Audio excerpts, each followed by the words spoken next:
Welcome back to our first tiebreaker game between Europe's Fnatic and the NALCS's Immortals. Now, Fnatic have managed to bounce back from a winless Week 1, while Immortals have gone 0-3 today. The winner of this game will, of course, advance to play against the Gigabyte Marines. The winner of that moves on to the quarterfinals.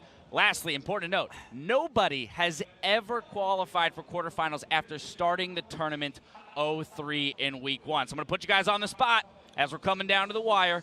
Who's going to take a shot at the GPL champions? Who's going to win this game? Deficio, let's start with you. So we all know this is going to be like a 50-50. Like we've seen 2 games between the teams. All right, so you know what? Let's just flip a coin. We don't need him to play. At this point, you almost could do that because it's so hard to predict which team actually makes the least mistakes when they're facing each other. I will, however, go with Fnatic. I'm afraid that the European fans will hate me if I'm jinxing them now. However, I value Rekkles over Cody Sun in these late game fights, and I think it will come down to the big late game fights, and Rekkles will be the big carry to win. Looking at the AD carries, looking at those individual performances, Crumbs, which side of the fence are you on? I'm taking Fnatic as well. Because... My man! There you go. Woo! We're countering the jinx. All right, tell me why. Because I actually think Azale's point about the mental resilience here is quite relevant. Losing 3 games in a row, and specifically for Cody Sun, I just don't see how when the meta relies on the AD carry to be stepping up to the plate, for him to actually deliver, that just has not been happening today at all. And Rekkles has been showing up, and so I think that that difference in bottom lane is going to be enough to put Fnatic over the... These guys are they're investing in the hot streak that Fnatic is on. What about you, Ezreal? I still have some faith in Immortals. I think history will repeat itself. The 0-3 team will not get out of group here, and I think the reason I for thought me, it was the 0-10 NA thing. that will not repeat itself. Let's Who not knows? go there, okay? That's still possible. That's remains to be seen, Deficio, but I still have some faith in the solo laners here for Immortals. I think that Flame in particular has been having a very good tournament, and I don't think that we'll see Fnatic be able to match them in the top lane. All right, well, there you have it. We got a split desk. Enough from us. Let's hand it over to Pastry, Vedius, and Kobe to get us into the games. Thank you, Dash, and if you're just joining us here for World's 2017 group stage coverage, it is time for bonus games, Vedius. It's NA versus EU, my fine gentlemen friends, and it feels like that the desk is slightly favoring Europe right now. I'm fascinated as to whether or not that momentum string will be good enough for Fnatic to take the win, or if Immortals will be the team to get that clutch victory. Yeah, it has been a very long day for Immortals. Started out in game number 1, and they've had losses back to back to back for themselves. So you do have to wonder about how they're going to regroup. That being said, their last game versus Longzhu did seem like their best played game overall. There were still mistakes definitely there, but it seems like that one had some improvements in it. And I think for me, on both of these sides, the games they've split already in the group stage have been insane. Rekkles just barely giving away the game, making a mistake on Twitch in the very late game, and then a base race effectively that Immortals almost defended to try and maybe take the game away. But instead, we have 3 teams at 2 and 4. We have these 2 up first, and if the first 2 games are any indicator, this is going to be a doozy.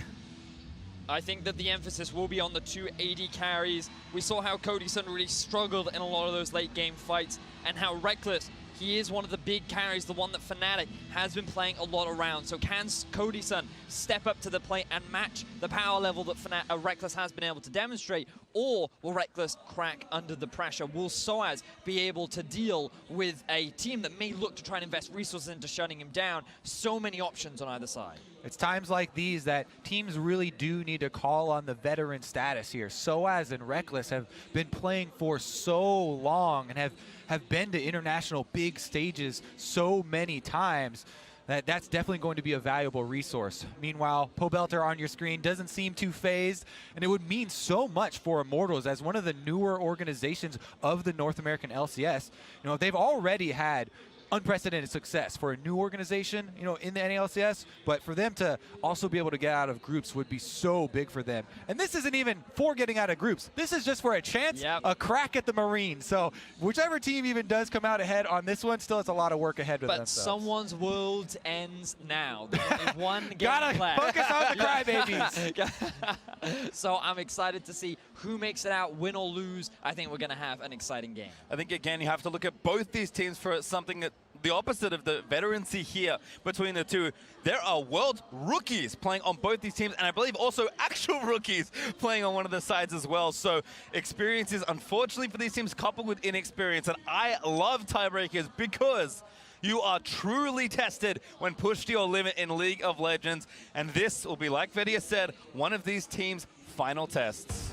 So here we go. We're jumping into the final draft for one of these teams. Focus already from Fnatic onto Xmithie. He has been a pretty consistent performer throughout the tournament, but I feel like that his impact has not been as impactful as it was during the regular season of the LCS. I feel like looking at players like Flame, like Olleh, who have been big playmakers, are really the core part of Immortals' success so far at Worlds. To me, it looks like Fnatic are just trying to funnel Xmithie onto that Ezreal jungle. They've seen him play it before, and it looks like they want him on one of those squishier champions to try and actually take advantage. Xmithie, though, he does have other options. He's also played the Rek'Sai, even though we've seen Broxah on that. Xmithie very well could steal that one away, because I don't think you want to use your first pick on jungle, even with all the bans used on it. And this is interesting. Oh, all right. So there's a Xayah ban for Immortals, and Janna picked up with Rakan and Lulu available. They're daring Olleh to take the Rakan, and that's one of the champions that we've talked about for this team especially. Olleh was such a big part of their initiations in the regular season, and the Ardent Sensor move has kind of taken him away from that role. We've seen him look a little bit uncomfortable, flashing forward on Lulu and glitter lances not really having huge impacts. But here we go. Immortals actually start taking away from Rekkles instead of the support role. Now, when you think about the AD carries that are left up, Tristana is available. There's the hover of the jungle Ezreal that you were talking about. But I feel that this so many things to talk about. Really good steal from Immortals, but now Fnatic likely just going to go onto the Tristana. There's the potential for that late game scaling advantage that we saw when you think back to RNG versus G2, and Cody Sun could become this insane late game threat. And what Immortals were probably hoping for was if they saw the Ezreal, then they could go for something like the Lee Sin, one of Broxah's most popular champions back when he first joined, but instead they're going for Rek'Sai, which is what he's brought out so far throughout this tournament. Very simple but effective picks here for Fnatic. Rek'Sai, Trist, and Janna, as Ezreal does get locked in on the Immortals side. So have to think we're waving bye-bye to Rakan at this point. I do not think Olleh will be granted that champion, given how high pressure this game is. But Immortals, what's their focus for this first ban? Yeah, because they're looking fairly squishy at the moment. And I think that Fnatic, especially seeing how quickly they're locking these champions, this is going according to plan for them. They were definitely expecting, like we talked about, to try and funnel Xmithie into this Ezreal pick. And now the mid lane bans come through. What is it going to be? Immortals will be able to have the first pick after the second bans do timeout. Now, I feel like Immortals don't have to ban away Syndra. They could actually pick it away from Fnatic. We know that it's been a big comfort. Oh, my apologies. Yeah, you're right. I did miss the Syndra ban from earlier on. More focus going to be down onto the mid lane. Corki still available. Ryze, another big pick. Pobelter could look to go that way, especially with the LeBlanc and the Cassio both already banned out. Well, certainly curious selection so far, as LeBlanc banned by IMT, taking that away from Caps. Ryze and Corki. Who's going to be traded over here? Because, yeah, if you ban the Ryze, they insta-lock Corki, and then you're kind of limited on your options. And the thing is, Immortals' composition with Corki on it looks terrible. That is a very, very squishy, all backline. They would have to secure some sort of front line in the top lane for Flame, but it definitely would look extremely risky, especially into what Fnatic are showing already. So the Jace ban comes through, and they're willing to trade them. Now remember, Gnar and Trundle are the two top lane champions that we have seen come out from various top lanes throughout groups, and they could be a good answer to whatever tank sOAZ is likely to be put on. Shogath would be fine in terms of frontline, but they could also go for the Maokai that he's brought out a fair amount. I think a big key here, too, is crowd control, crowd control, crowd control! But Malzahar is actually good into Ryze. Oh, goodness. And that is going to give them even more crowd control.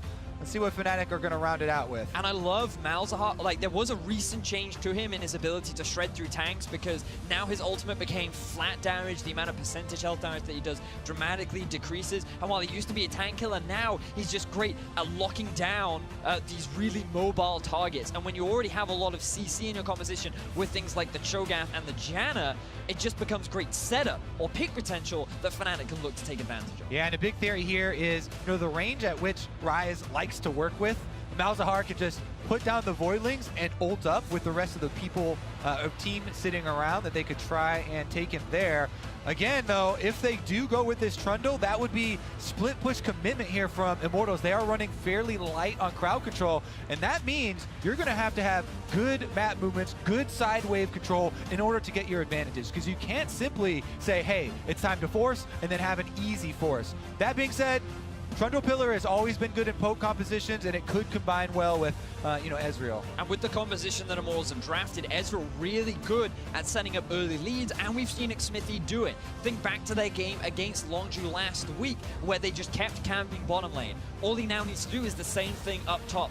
Get Flame ahead in the early game, start to put the pressure on sOAZ, become the split push threat that Fnatic have no answer for. And Xmithie is all year long been a gank-happy, very aggressive jungler in the NALCS, so makes sense that he's taking the more aggressive pick here in Ezreal, but Immortals' composition feels very difficult to execute properly. Fnatic maybe a little more straightforward. Now, the last time we saw Caps play Malzahar was during the spring split of the regular season back in February, a long time ago since he picked up the champion, but clearly he's kept it in his wheelhouse, and now he's going to bring it out when Europe needs it the most. I love me some Caps, I have to say. A bunch of unique picks. It's the kind of player that was so well regarded in Europe despite being a rookie entering the league this season, and like you said, at a final time, pulling out something like this. It's not Aurelion Sol, but instead it's Malzahar. And it's going to be the little things that I'm looking for in this matchup. Is he going to be able to spawn Voidlings to block the Rise Qs and kind of make it difficult for Pobelter to get out that damage?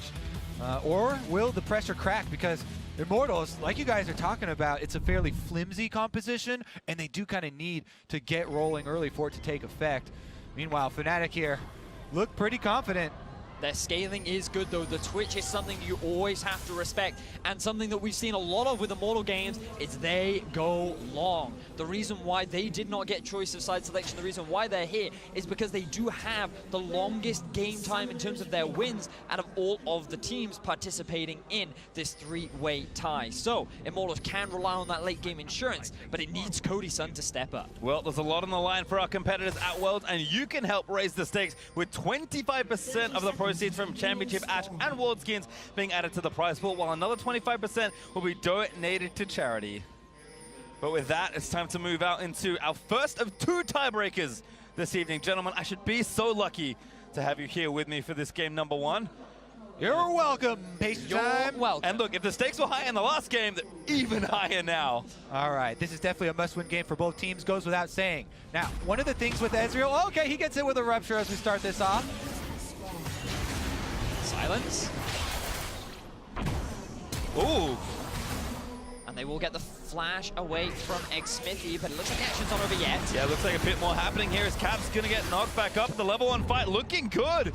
We start the tiebreaker game off with a level 1 5-on-5 fight. Couple of flashes are blown here, and it is going to be the Ezreal, but we already saw even on Ezreal, if your flash is blown, still can go for those invades. Just makes it more risky. And Caps, he was chunked out pretty low. I believe he's already been forced to use one of his health pots, so Pobelter will have that advantage over him. And the important thing to note about this matchup is Malzahar's early wave clear is very weak, and that will give a bit of pressure over to Pobelter. Yeah, I mean, if you take your hand in this champion and haven't played him in a while, the CSing especially is really hard. Is definitely frustrating early on before you get some extra levels into your skills. So oftentimes, even at the pro level, we see the Malzahar players getting a little bit behind in CS early on. Pobelter actually doing a good job here, trying to push the wave in and make it more difficult for him. Now he's likely going to max his Malefic Vision, his E, and once he gets around level 7, that's where the laning phase gets easier. We got to talk about this top lane. What did we say? Xmithie going top early. Flame already in combat, and Xmithie coming up. Also goes for the trade, level 2 Ezreal. Great rupture there from sOAZ, but the pillar is going to force the flash out. Tagged already by the red buff. Xmithie still going Flame. Flashes forward, and Immortals going to grab first blood. Xmithie's going to take that one. Here comes Broxah, but they didn't actually sustain any damage, so don't know what he's going to try and get done here. Maybe a counter jungle or maybe a little bit of warding done. Xmithie's actually recalling with that gold, so Broxah could go mid if he wraps around. Now TP has come back up top. Ezreal's gone back to base, so he's not going to try and go for that repeat gank. But this is exactly what we were talking about. Early investment topside, get Flame ahead, and start putting that mental pressure down onto sOAZ. Try and put him in a situation where he starts to fall behind and doesn't know how to come back. All right, we get a replay here, but you don't need too many replays to check out level 2 Ezreal ganks. They've been very, very common. And he just Arcane shifts in with the red buff, playing the slow. That gives Flame the confidence to flash forward, landing extra slow there in the meantime with the chomp. And in the end, since the regeneration was coming through, Xmithie decided to take that kill, the last auto. Well, it looks like going according to plan early on here for Immortals, but Broxah did stick around in the jungle for quite a while. A pretty heavy counter jungle here in Xmithie. He's actually back on the bot side of the map, so maybe something more brewing. Yeah, after the early investment, Flame should have it communicated here as well that he needs to play fairly safe at the turret. He doesn't want to overextend. Fnatic, remember the success previously was all those visits from Broxah to get sOAZ snowballing on that Cho'Gath. And this time around, it's going to be imperative for Immortals that they don't let that happen. Meanwhile, Xmithie's bottom side, and he still has his red buff. Guess who's at it again? Looks like Jesiz could be the target, but jumps on a Rekkles. Now going to try and apply the red buff, does land and forces the flash. Fnatic, they're struggling in the early game right now. Xmithie doing exactly what he did against Longzhu, but spreading his pressure all across the map, getting a kill up top, forcing the flash down bot, and now he needs to maintain this pressure. Remember this composition, yes, it does have a good late game, but it's also very squishy, and being able to have these early leads, have that advantage over your opposition, is a great way to start off this game. Definitely true. And remember with the Ezreal, oh, he actually waits around and the Raptors spawn right in front of him. So Xmithie with a secondary Raptor take here. Even though Ezreal doesn't love the Raptor camp early on, it's not that big of an issue. And especially since the sides have been split here, so it's kind of a necessary take for him to keep pace with Broxah. As Broxah now off to Scuttlecrab can make a visit towards Pobelter. Yeah, it looks like he pretty massively hates it. Actually took so much damage trying to kill the Raptors, but does secure it at least and keep up and even in jungle experience. Again, given how much ganking he has done early on in this game, it's important for him to keep pace. And Pobelter also still slightly ahead in this mid lane matchup. Did get off a recall to match Capson. Now is that tier charging up early. Pobelter actually back in, but bit of trade damage. Yeah, Caps is able to get the Voidlings off, but even with the Voidly blocking the second Q there, still decent damage dealt by Pobelter in the trade. Meanwhile, a lot of vision below the mid lane here for Immortals. They've got Control Ward down here, and there's even some deep, for Immortals, that's what I was saying. That is just here cleared out by Jesiz, but it does see the roam towards mid. And I think Immortals are respecting the fact that Fnatic have this tendency to play around the bottom side of the map. They want to make sure that their Twitch does have a happy laning phase, and right now Cody Sun does have that pretty significant CS advantage, which is something that is much easier to ascertain when you're being paired up with that Lulu. So both AD carries going fairly even, and what you really want to be seeing from Rekkles is putting that Twitch under pressure. You want to try and punish that early laning phase, which, if you can't, is going to be great for Immortals come the mid-game 2-item spike. Pretty funny for me to see Cody Sun actually doing the Rekkles against Rekkles. Daggers everywhere in the bot lane. 5 total. 2 versus 3 for Fnatic and IMT's ADs respectively. As we said, expecting some early Zeal items, wanting to get more of that wave clear and scale up, so certainly makes sense. Broxah in the meantime poking into mid lane from the top, but instead walking back to the jungle. Keep your eyes on the teleports as well, because sOAZ is about to return, whereas Flame recently used his. This could mean that Fnatic could try to make some kind of play happen down bot around the dragon. It is an early Cloud Drake, but being able to get that early advantage and start the Rekkles snowball could be a great way for Fnatic to play. And they just saw Xmithie down bottom side, so Fnatic know they have numbers on top side. Flame definitely going to be the target.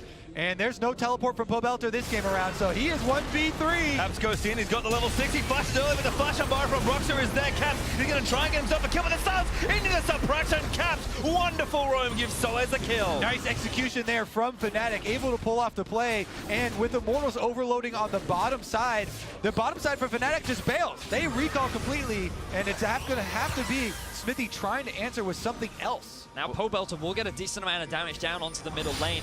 Ooh, good ultimate there from Xmithie to try and keep that top tower alive. But you do have the Voidlings, and it's past 5 minutes, so that top tower dies extremely quickly. Yeah, they're in the race here, and even with the red buff Ezreal, here come Rekkles and Jesiz to defend the turret and try and delay. The first turret bonus probably going to be Fnatic. Looks like that's the case. sOAZ going to get the last hit and split a good chunk of gold between him and his mid laner. Immortals do answer, but the bonus gold went to Fnatic. Question is, oh, they're not actually even transitioning into the Drake. People don't care about the Cloud Drake enough. Here's a good charge here from Fnatic. Remember, they saw Xmithie down bottom, so they know this is a simple dive to pull off. Since Pobelter doesn't have teleport, there's no possible reinforcements. So they're all just going to blow flashes, jump right in there. You know, sOAZ is happy to tank the turret. He didn't even get, you know, much damage contributed to it. So and he took the kill too. Yeah. He was just like right at the end. Hey, I drank this tower. I have to take some of the credit here. So he's now sitting at 1-1-0. Didn't get much damage, but it was the damage that mattered. It did, exactly that. Now, Caps, he's going to be happy returning to mid lane, playing around top side rather than bot. A slight shift from Fnatic, but definitely one that works them pretty well up against the Gigabyte Marines. And now Xmithie, he's looking to try and continue that early pressure. Now level 6, so utilize the ultimate up top. Let's see what else he can do on the map.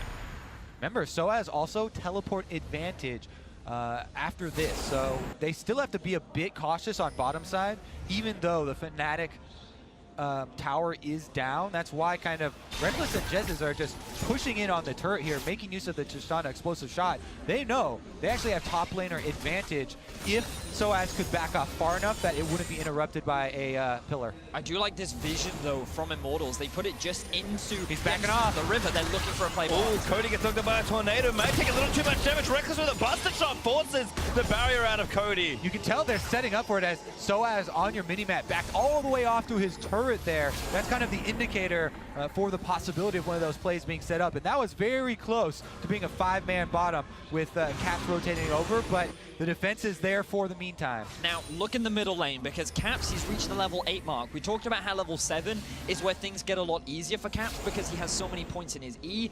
Now that he's got an extra point in his Q as well, that wave clear becomes impossible for Pobelter to deal with. So he's the one that's always forced under his tower, and Caps will have priority on the roams. He will have more windows available. Just look at how he's going to clear out this minion wave, and then he's going to move into the jungle, and Immortals always have to respect where Caps could show up. Goes back as well, so Caps could make it 2 for 2 on successful roams here in this game. Just a little too much work from all the dots there from Malzahar, and Caps again jukes out of vision. Pobelter going to try and keep tracking him, gets a control ward down onto the left side of mid, but Immortals being forced kind of far back here in these lanes. Flame still salvaging his top lane, although he does now have the teleport back up. We're really just looking for kind of that first big point of tension. Cody has gone back, has his rune-ins to get things farming, but Rekkles probably doing the flat AD BF sword pickaxe into his own kind of farming wave clear item. So things may continue to be a bit slower here up towards the 20-minute mark. He doesn't need boots. He's got a Janna. As long as he's just running after her, making sure that Jez is always in front of him, he's going to be gliding like a plane. That's like saying you don't need attack damage because he's got a Janna. She can give you a shield. You don't need health because you have a Janna. She'll give you all those things. She'll give you everything. I think it's funny because I was going to say Fnatic love to prioritize Rekkles in the draft. I saw the Janna like, oh, that's interesting. But realistically, that is prioritizing Rekkles in the draft. It's honestly why she's so good right now. She does give so many different stats like that. Here goes Immortals starting up the Cloud Drake though, and that will give them even more move speed, at least out of combat. Broxah going to try and answer with the Rift Herald over here. Should be easy for him, you know, as sOAZ could just mosey on down if they needed any extra support with the Cho'Gath. Now it looks like sOAZ is working towards that Righteous Glory, so Fnatic have that engage option, and we got to think about that because when you look at both sides, it's not actually a lot of engage. You don't think of something like the Gragas, like the Sejuani, they were all banned out, so you're going to have to rely on sOAZ flanks, you're going to have to rely on good pillars from Flame, and there's just going to be a lot of kiting and back and forth, and just individuals either being out of position and relying on big objectives to force these fights. That's why we keep talking about how difficult this composition for Immortals would be to pull off. They have to play around disengaging, throwing up these pillars. Right now, they're going for Caps, though. Cody sneaking in. Pobelter flushes in, look for the root. Oh, that passive! It stays on a bit longer there, and he's able to block that CC, so flash from Pobelter gets nothing. Trade of summoner spells in the middle lane. Neither mid have them available now. Cody Sun tries to make a play in mid, and that gives a window for Rekkles and Jesiz to push up bot, and they could get a fair amount of damage onto that tower. One of the reasons why you really like that champion, extra spell shield comes in super handy when people are trying to initiate on you. This is a Fnatic rush. This is the sneak in the brush, sit and wait for the enemy team to overextend, but Immortals, they're going to go back themselves, assuming that Rek'Sai and Jesiz have already gone back. It's an interesting term how it's evolved to people just say any If they're in the bush, is a Fnatic bush if they're in it. But originally, I remember it being this one super far up by the secondary turret in the side lane. That was the original Fnatic bush from like 6 years ago. Yeah, back when they used to run the double TP Lissandra top kind of days. So definitely been taken slightly out of context, but I had 2 Fnatic members in a brush. I'm going to call it that. sOAZ was on that team when they were doing it. Uncle technically correct on that one. Or was he? As Cavs still cleaning things out. I mean, it is important to note that Fnatic are one of the most experienced League of Legends teams in the game's history. I mean, we have 2 teams that have never been to Worlds before in this set of tiebreakers, and Fnatic, the veterans here, trying to continue an incredible run of form here in week 2. And many European fans thought that Fnatic would be the first seed coming into Worlds. They had an 11-2 record during the regular season. They had extremely high expectations, and then they were upset during playoffs. They had to fight their way through the gauntlet. And for Immortals, it was a bit of a surprise because they had Xmithie join the roster. Expectations were fairly low, and then they had a very impressive season. Yeah, the reason expectations were fairly low is because of their spring split performance, but they completely turned it around. Xmithie coming in. Also should be talked about is Song and the coaching that really helped out Immortals as far as their decisiveness. But right now, the Rift Herald is making quick work of the first outer turret in mid lane for Immortals, and Fnatic push ahead in gold. Void wants to party there, does net Fnatic the mid outer turret. Now up by 1 is, again, the pace of this game. Kind of, you can feel the weight of a tiebreaker game on these 2 teams. I'm fascinated by how many of these fights will actually start because, we talked about the engages earlier on, but right now I think both teams are pretty happy to scale. Malzahar's not exactly a weak late game champion. He used to be much stronger with his percentage health damage, but now Immortals looking for a pick. Cody Sun looking for something here, but Pobelter could be the first pick off. Caps lets the ultimate rip. Broxah lines up the knockup there and silence to death. Caps nails the kill. Extremely easy setup for Caps. Pobelter couldn't do anything because he had no flash. He was silenced up after the ultimate, and the chain CC from Broxah will get the Fnatic mid laner his first kill of the game. Pobelter had his eyes on bottom lane there, trying to run down to the play. But again, like we emphasize in Champion Select, it's so much easier when you have these crowd control abilities at your disposal. Very easy for just point and click there. Nice chain from Caps and Broxah to get that kill. And after Pobelter's death, Cody Sun had to move up to mid to clear out the wave, and that's going to give a window for Fnatic to get this bot tower as Cody Sun comes up instead. No ulti, but he actually jukes the tornado. Rekkles maybe overstays his welcome. Cody wants it. Will not flash forward. Nice silence from Caps to cover the aggression. Love the play there from Cody. Keeps his tower alive. Doesn't allow Fnatic to snowball the gold lead any further. While it is slightly in the European squad's favor, this is how they were able to build that slight lead. Yeah, Pobelter had his eyes on bottom lane and no vision of this ledge over here. So Caps and Broxah, as we said, easily able to just jump right over, secure themselves some extra gold. Silence is a mage's worst enemy. The inability to do anything, because your basic attacks don't do much. Like, you're entirely reliant on your spells, and if you don't have them available, you end up just getting locked out. Suppression, knockup, those are also pretty annoying to deal with, and 100% to 0 is a rough life. Yeah. Fortunately for Pobelter, no available counterplay in that situation. And Immortals QSS. QSS is how you get it. In that situation. Yeah, you're correct. I mean, and that is actually something worth highlighting. We haven't seen Malzahar in quite a while, and he was a support for a long time when he was kind of in vogue, but you do need to get out of the pressure, and the only way you can do that is with a QSS, which feels real awkward for Rise. It's one of those debates where by having a Malzahar in the game, you can force your opponent into building a QSS. Yes, that's great, but in the late game, when 4 out of the 5 members all have QSSs, now Malzahar doesn't really have a target that he can focus down on, and his ultimate becomes less and less reliable as the game progresses. But then all these, mages and stuff are using an item slot on something that can only be upgraded for attack damage. Uh-oh. Gonna help the silence problem with the BM sword behind the Mercurial Scimitars. Looks like teams are lined up for this Infernal Drake. Fnatic, though, first to the play. Yeah, looks like they're going to be able to get this one. Infernal Drake right down, and they teleport in behind him. But the pillar actually from Flame tries to knock down Caps, so sOAZ, he wants more for his team. Righteous Glory in, silence on the Cody Sun. He jukes away from the Rupture, but is forced to flash the wall. Rekkles, rocket jumps towards IMT, and no kills are forthcoming. gonna be able to hold on to this one as well for Fnatic. Infernal Drake picked up. They also blew the flash on as well. Olleh, Cody Sun, so the back line definitely very vulnerable for Immortals right now. And remember, the only kind of defense they have in the front line is these pillars going up to try and kite around, but it's going to be very difficult with all the things that Fnatic are trying to throw at them. The thing is, though, we've been looking so much at the bottom lane that we have not been paying attention to Flame, who's been quietly farming up in the top lane. 30 CS advantage now onto sOAZ. He's building himself up into this pretty threatening split pusher later into the game. Well, he's going to have to get started quickly. Gonna have to maybe make a trade. Fnatic take the bottom out of Flame. Is going to try and equalize here. Should be able to chomp this one down. sOAZ will not make it in time with the wave. More than enough for Flame here. And this is a pretty good picture of what the game is going to look like as it develops. Flame is going to want to have as much side lane time as he can, and Fnatic are just going to try and force. Exactly that. They're going to try and force Immortals to group up as a 5-man, whereas Immortals are trying to separate Fnatic and keep them in their individual side lanes. Send Pobelter down bot, keep Flame up top, play this 1-3-1 style, and make sure that Caps is separated from the rest of his team so that they can use Cody Sun to try and find these picks around the map. Immortals and Fnatic both have ways they want to play, but it's all about who can get that vision down and be the first one to set up for objectives to then force their way of playing.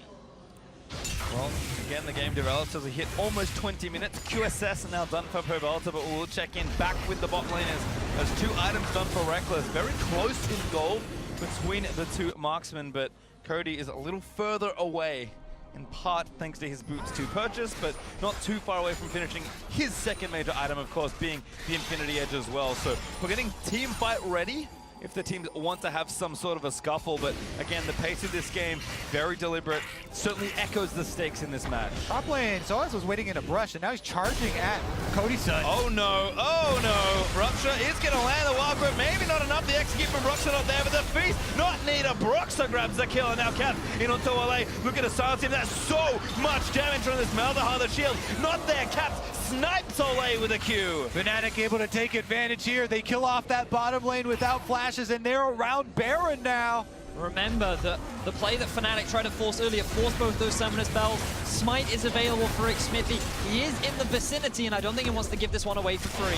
15 seconds to feast on sOAZ. Pobelter trying to shut down me, but Caps will match him. This should be Baron going over to Fnatic. Immortals do not contest. It's just so dangerous for Immortals. Fnatic have all of this CC. They're waiting, by the way, for Baron buff so that the respawn... Actually, I think they just wanted to give Cho a feast stack.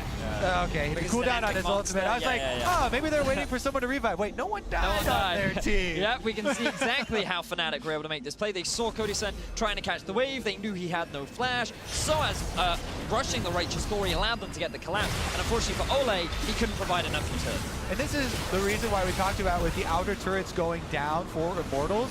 It's such a dangerous game. They're the team that's has to run away, has to kite, and Fnatic are the ones with the more options because they have all of these tools to pick people off. Really good use there for Fnatic to capitalize. They actually got both of the kills off of that, and a very, very good Baron for them to push up bottom side now. And again, as Fnatic kind of move as a 5-man unit, sieging with this Baron buff, Caps has had an incredible game so far. 2-0-1 on the Maldahar. Didn't even use his ultimate to kill Olleh. Was so confident in his play, but now he lets the rip in onto Flame. Big silence there is also. Tornado's also going to wombo combo it in. But Cody unleashes his ultimate on the other side, but Fnatic not deterred, will keep sieging. Fnatic, they get a lot of damage down onto Flame, but he's being forced to group. Remember that Immortals want to keep Fnatic apart. Their true strength comes when they're a 5-man unit, and they can utilize the item spikes that they've now picked up for themselves. Flame's going back to the fountain right now, so there is a small window for Fnatic to push in and try and bully this turret down. Looks like they'll take that and just break the window. IMT concede the objective. Figure it's not worth fighting over that tier 2, but now round 2 is Fnatic. Still got 2 minutes left with his Baron. Feel very confident to continue this siege. Immortals, they have no answer. Remember, they have no engage, and Fnatic are just walking into their base. Exactly, no front line here. The ulti was already used from Flame when he got Mao's ultimate, so there you go. Nice inhibitor for Fnatic, and they are going to be very happy with those rewards. So quick and easy for them to take afterwards. Baron recall will let them spend all the cash as well. And you have to go back to the draft. Remember how many jungle bans we saw coming out from Fnatic. There was the Jarvan, the Sejuani, the Gragas. So many engage options were taken off of Xmithie. And coming into World's group stages, I felt like Xmithie and Olleh were two of the key initiators for this squad. They were the people that you relied on to start the fights. You take them off that, and you can see Immortals are really struggling in this mid-game point. Well, we've already talked about, again, the stakes of this match, but there's also something else potentially on the line. No team at Worlds has ever qualified after going 0-3 in week 1, and no team at Worlds has ever qualified after going 0-3 in week 2. So there is the chance for Fnatic or Immortals to do something that has never been done at Worlds, but that will come, if at all, in our next match. But right now, Fnatic are firmly in the driver's seat. And the problem with a split push comp when you're this far behind is that your 4-man squad can't even slow down the other 5-man squad that's coming to take down your turrets. And Fnatic could even threaten tower dive while Flame is pushing on the side lane. You see, Flame couldn't even push more than one wave there in the time it took Fnatic to take a turret. Always forced back to base, and they're just going to have to hope for some big outplays. Now there's 20 seconds left on the Baron. Fnatic, they will run that buff out, but they still feel confident enough to keep the push on. They're going to extend the vision deeper, steal away some of these camps, but they're not afraid of Immortals when there is no threat of engage coming out from the North American squad. And if anyone from Immortals puts a toe out of line with maybe the exception of Pobelter, Captain's ulti will just lock them down. There's Cody, way too far forward the Walker, not nearly enough, but the barrier will actually save him. sOAZ taking the torrent for maybe a little too long, but they still bust through the top lane. No one from Immortals can step up here, and they're just waiting around to watch the inhibitor die. Fnatic feeling good. They get themselves their second inhibitor of the game 24 minutes in. This is such a different performance from what we've seen throughout the entire group stages. Fnatic and Immortals have had such nail-biter games, but the difference in preparation has given Fnatic the edge. 7,000 gold ahead for Fnatic after almost 4,500 gold Baron power play. 2 inhibs cracked in top and bot lane, and now the mid lane left with an Ocean Drake as a bit of an additional objective if Fnatic would like it. They have complete control of the map right now, and it's showing. Things become harder and harder for Immortals. They're going to have to rely on Fnatic mispositioning around an objective, overcommitting for a Baron, and maybe getting it stolen away. But even then, you're just looking at this Twitch and hoping that he can get to a late game point where he can maybe turn things around. Yeah, it looks like Fnatic can't wait for their rematch with the Gigabyte Marines, as we're only 25.5 minutes into the game, and they've already destroyed the majority of the Immortals base. Now, the only area left is straight up mid lane. Fnatic, of course, not wasting any time. Able to push through here with plenty of items just across all of their champions. And this turret, not particularly defendable. Flame has 2 different super minion waves to worry about. And every bit of poke from Caps is doing an absurd amount of damage. Huge silence onto Cody Sun. He wanted to try and force something there, but instead he's going to get forced back, getting relatively low. And look at the prolific vision on Pobelter. Yeah, it's so hard to see the opening for Immortals to try and make the comeback play. And it has to be some mistake here from Fnatic. You know, there is a lot of damage on Immortals that they could punish a mistake if one presented itself, but there are just so few options. Well, turret number 3 in the inhib cycle will maybe look to go down here. TP from sOAZ back to lock up Xmithie and buy a bit more time. He's actually flanking as he chunks Xmithie to 50% health. The Rupture not quite there, but they break the turret. Now, 1 inhibitor left for Fnatic to take, but they'll play it a bit more patiently. I thought that they would try and reset for Baron, but they've actually got their eyes on the inhibitor. They feel strong enough to commit. Here comes Flame with the pillar. Have to be something here for IMT, but Fnatic again just playing out their composition as they drew it up in the draft. This inhib is going to fall down. You just cannot face check this Malzahar and Cho'Gath, and Rekkles is more than enough insurance for these fights. Cody lets it go with the ultimate. Flash fill there from Flame, trying to start something. The root onto Caps is not enough damage as sOAZ again moves back through. Rekkles getting aggressive, jumps forward towards the Immortals, and sOAZ just eats Olleh, gets the kill. Cody caught by a Rupture. That's going to be it. Fnatic push through, take down the Nexus, and look to make World's history as they go up against once more the Gigabyte Marines. Look at the smiles on Fnatic faces. They defy expectations. They're going to take down Immortals and keep their quarterfinal hopes alive. Only 1 left there as the Nexus goes down. Immortals will beat it due to the World's group stage, of Fnatic have 1 more game to play. Very clean game overall from Fnatic. You look at the early draft and there is so much pressure on Xmithie to snowball the top lane, keep the bottom lane from falling behind. He does all these things, but then one big play from Fnatic in the top side where they kill Cody Sun, they kill Olleh without their flashes, very quickly translates into a Baron, and then there's nothing that Immortals can do to stop the relentless pressure from Fnatic. Inexperience maybe showing a bit there from Immortals for their first trip to Worlds. A valiant effort here in Group B, but they will fall to the experience and honestly poise a Fnatic who picked themselves all the way back up from probably underground, given how poorly their first week went.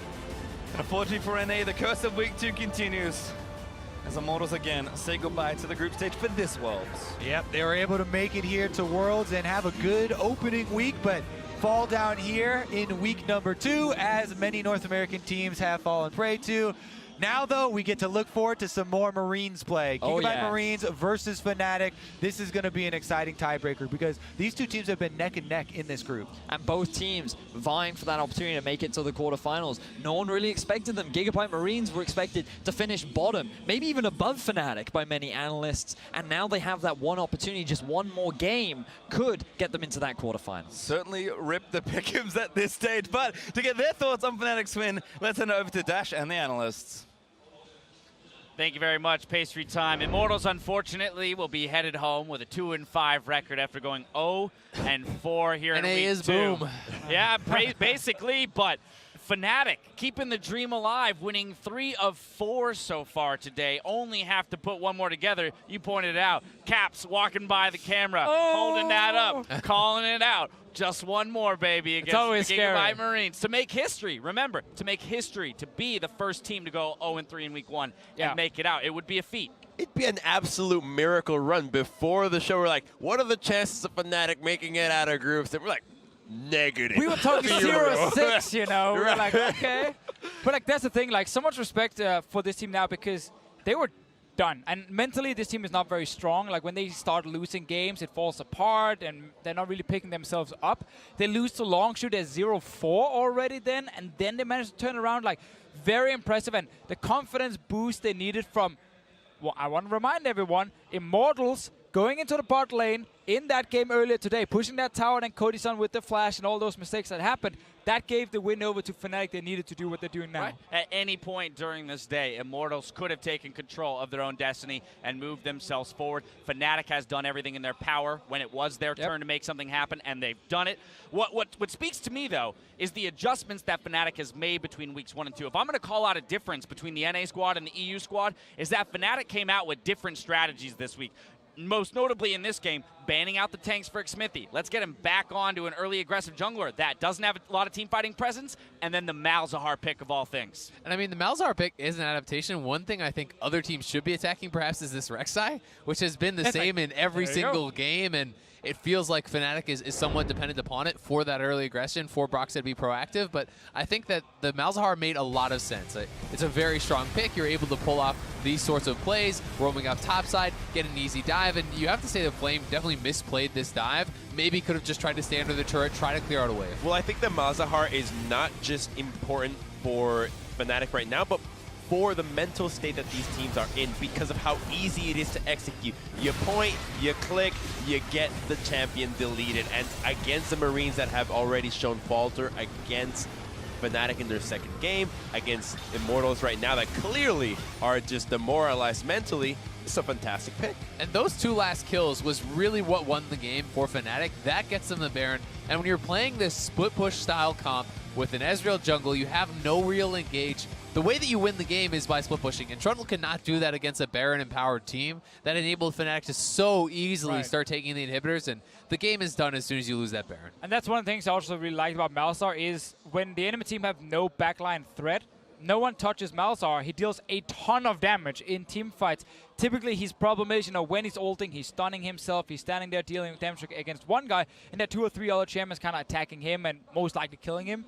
And you know what? How he also nullifies Ezreal. You got Voidlings blocking the way for the Mystic shots. Against How is Rise he- Q as well, yeah, baby. how is he actually going to hit A? So the Malzahar pick gets to be even more genius than But we I'm thought. even that much more intrigued now to see what Fnatic has planned for Gigabyte Marines Aurelion Soul! round number And what 3 the here, Marines right? have. Gigabytes have chosen blue side. I want to talk about this game a bit because where Fnatic focused out the tank junglers against Xmithie, you can't do that against Levi. We saw earlier different teams trying to attack his jungle pool and get him off of the carries, but there's just too many. Well, for the majority of the day, the Marines have already played blue side. So 2 blues, 1 red side. So it makes sense for them to pick the side that they've most been comfortable with. Also, first rotationing maybe the Janna again. And blue side does offer the ability to target ban anybody specifically. And I do think you can go on Broxah and just get rid of these early game champions. Clearly, it has been a linchpin for Fnatic. So maybe strike there. And for me, for Fnatic, they should be worried less about what Gigabyte Marines are doing and more about getting a well-balanced composition that fits their playstyle. Play your own game, play it measured, invade at level 1, figure out what the Marines are doing. If you can do that, doesn't matter what the Marines are going to bring out. You could have a stalling game. We'll have more time to talk on the other half of on the other side of the break, rather. As we speak, the Gigabyte Marines and Fnatic prepare for a monumental game with the winner advancing to the quarterfinals. Don't miss it. Great rupture there from sOAZ, but the pillar is going to force the flash out. Tagged already by the red buff. Xmithie still going flame. Flash is forward and Immortals going to grab first blood. Cap lets the ultimate rip. Broxah lines up the knockup there and silence 2 Jazz. Cap nails the kill. I'm ghosting. I'm gonna jump over. running through here. I'm running through here. Yeah, I'm gonna jump over. We're behind them. We're behind them. Lulu set as well. I don't want to ult it. I don't want to ult it. We can burn after, maybe. sOAZ just eats Olleh, gets the kill. Cody caught by a rupture. That's going to be it. Fnatic push through, take down the Nexus, and look to make world's history. Nice, guys. One more game.